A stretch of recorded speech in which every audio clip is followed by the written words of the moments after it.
बात है आजादी से पहले की, जब जिन्ना पर पाकिस्तान का भूत सवार था और नेताजी सुभाष चंद्र बोस, महात्मा गांधी, सीनियर कांग्रेस नेता सी राजगोपालाचारी जैसे नेता उन्हें मनाने में जुटे थे। नेताजी सुभाष चंद्र बोस को मोहम्मद अली जिन्ना के मंसूबों का पता चल चुका था। वो जान चुके थे कि भारत आजादी की बड़ी कीमत चुकाने वाला है। हालांकि उन्होंने अपने जीते जी इस विभाजन को टालने की पूरी कोशिश की। यहाँ तक कि जिन्ना को आजाद भारत का पहला प्रधानमंत्री बनने तक की पेशकश की गई। उधर 1945 में नेताजी की रहस्यमय तरीके से मौत हो गई, जिसके बाद हालात तेजी से बदलते चले गए। जिन्ना भी अलग ही सुरूर में थे। फिर वही हुआ जो कोई नहीं चाहता था, यानी कि विभाजन।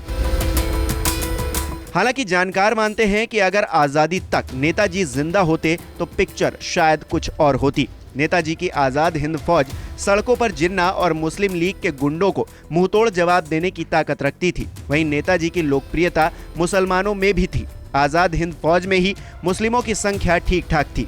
नेताजी के साथ ही शहनवाज खान उनके बाएं हाथ जैसे थे। फिर भी नेताजी की कोशिश यही थी कि चीजों को शांति से हल कर लिया जाए। उसकी वजह शायद ये थी कि वो अंग्रेजों तक किसी तरह अंदरूनी कलह का मैसेज नहीं जाने देना चाहते थे।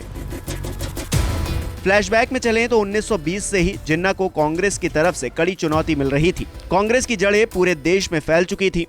वहीं ऑल इंडिया मुस्लिम लीग ने मुसलमानों के लिए भारत के उत्तर पश्चिमी और उत्तर पूर्वी क्षेत्रों में अलग देश की मांग उठानी शुरू कर दी थी।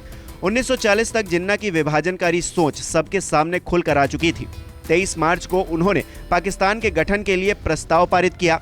लाहौर में बादशाही मस्जिद के नजदीक मिंटो पार्क में जिन्ना ने एक बड़ी जनसभा को संबोधित किया। इस रैली में जिन्ना ने 2 घंटों तक हिंदुओं के खिलाफ जहर उगला।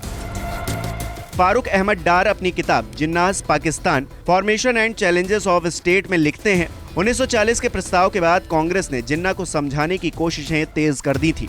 कांग्रेस प्रेसिडेंट के तौर पर सुभाष चंद्र बोस ने इस दिशा में सबसे पहले कदम उठाया। नेताजी ने आजाद भारत के पहले प्रधानमंत्री का पद जिन्ना को ऑफर कर दिया, लेकिन नेताजी ने ये शर्त भी रखी कि उन्हें विभाजन की अपनी मांग को छोड़ना होगा। कुछ महीने बाद सी गोपालाचारी ने भी एक कदम उठाया। उन्होंने मुस्लिम लीग को न सिर्फ प्रधानमंत्री नॉमिनेट करने के अधिकार की पेशकश की, बल्कि अपनी पसंद का कैबिनेट लेने को भी कहा। अप्रैल 1947 में गांधी जी इस बात को लेकर भी तैयार हो गए थे कि जिन्ना पूरे मुस्लिम प्रशासन के साथ केंद्र में सत्ता अपने हाथ में ले लें, लेकिन पार्टीशन की मांग को छोड़ दें। हालांकि इतना सब कुछ मिलने के बावजूद जिन्ना के सिर से विभाजनकारी भूत नहीं उतरा। नमस्कार, मैं हूं मानक गुप्ता।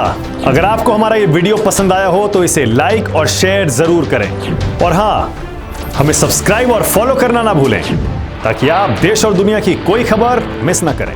तो जुड़े रहिए हमारे साथ और देखते रहिए न्यूज़ 24।